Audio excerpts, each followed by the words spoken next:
Ce podcast est destiné uniquement aux investisseurs et distributeurs professionnels. Bonjour à tous. Dans la toute première édition de ce podcast, nous avions parlé de la digitalisation des moyens de paiement. Aujourd'hui, j'aimerais revenir sur le développement de monnaies numériques de banque centrale et sur les rivalités auxquelles il pourrait donner naissance. On en a déjà parlé, la digitalisation des moyens de paiement est une véritable tendance de fond, et c'est notamment pour accompagner cette digitalisation que les banques centrales travaillent à la mise en place de monnaies numériques, les CBDCs, les Central Bank Digital Currencies. L'idée serait de mettre à disposition des citoyens et des entreprises de la monnaie banque centrale, qui était jusque-là réservée aux seules banques commerciales. L'objectif serait de fournir davantage de choix en termes de moyens de paiement, pour que les paiements faits quotidiennement par les ménages soient plus rapides et plus sûrs, et pour qu'il y ait davantage d'inclusion financière, car cette monnaie serait disponible pour tous, notamment pour les ménages non bancarisés. Une enquête de la BRI réalisée auprès des banques centrales en 2021 a conclu que quasiment 90% d'entre elles menaient des recherches actives sur une potentielle mise en place des CBDC. La BCE travaille à l'élaboration d'un euro numérique, la Fed à celle d'un dollar numérique et la PBOC à celle d'un yuan numérique.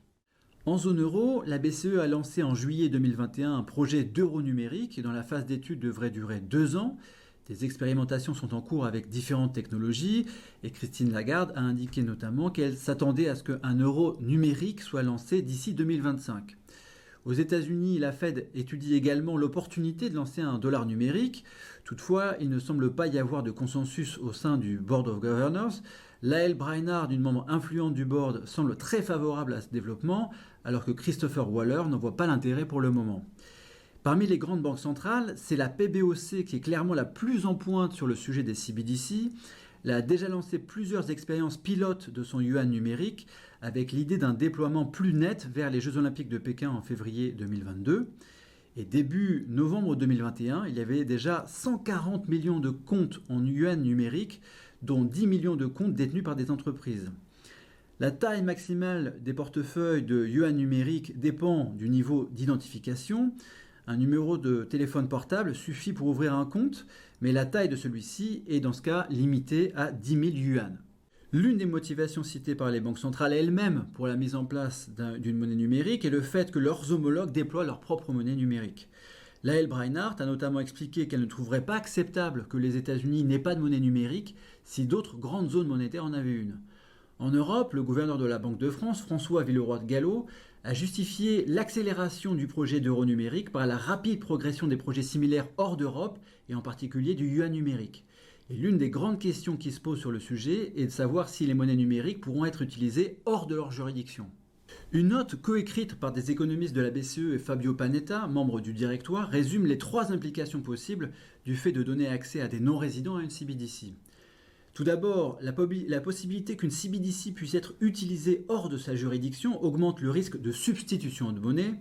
Si une CBDC étrangère était largement adoptée dans la population, la monnaie domestique pourrait alors perdre ses fonctions fondamentales, ce qui serait susceptible de nuire à l'efficacité de la politique monétaire et de faire naître des risques d'instabilité financière. Une deuxième implication possible serait que l'utilisation de CBDC étrangères pourrait renforcer la transmission de chocs d'un pays à l'autre, augmenter la volatilité des taux de change et altérer les dynamiques de flux de capitaux.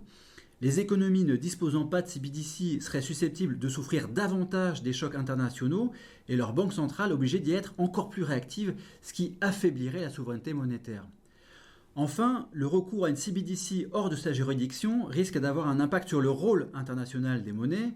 Le coût des paiements internationaux pourrait baisser, ce qui renforcerait le rôle de certaines monnaies comme unité de paiement mondiale, et les caractéristiques spécifiques des CBDC, sécurité, liquidité, robustesse, seraient de nature à renforcer leur utilisation internationale. Au global, les modèles de simulation des économistes de la BCE suggèrent que l'émission d'une CBDC devrait soutenir le rôle international d'une monnaie. La possible utilisation du yuan numérique en Afrique fait l'objet d'une attention particulière. Un papier de la Fondation Carnegie pour la paix internationale estime que la Chine pourrait asseoir son influence sur les pays qui se sont endettés auprès d'elle en les poussant à accumuler des réserves en yuan numérique pour rembourser leurs prêts. Et si le coût de passer un yuan numérique est faible, ces pays ne verront plus d'avantage à continuer à commercer avec la Chine en dollars. Il cite également le rôle que pourrait éventuellement jouer le yuan numérique dans les envois de fonds, les remittances, s'il était rendu disponible en Afrique subsaharienne. Les envois de fonds transfrontaliers y sont actuellement très chers. Les CBDC représenteraient une solution à ce problème. Au final, on comprend bien qu'il est crucial pour les banques centrales de ne pas se laisser prendre de vitesse sur le sujet des monnaies numériques, car il paraît vraisemblable que le système financier international assiste à une guerre des monnaies numériques dans les prochaines années. Merci de votre écoute et à bientôt. Communication promotionnelle non contractuelle. Les commentaires et analyses reflètent l'opinion de CPRAM sur les marchés et leur évolution en fonction des informations connues à ce jour. Du fait de leur simplification, les informations données dans ce podcast sont inévitablement partielles ou incomplètes.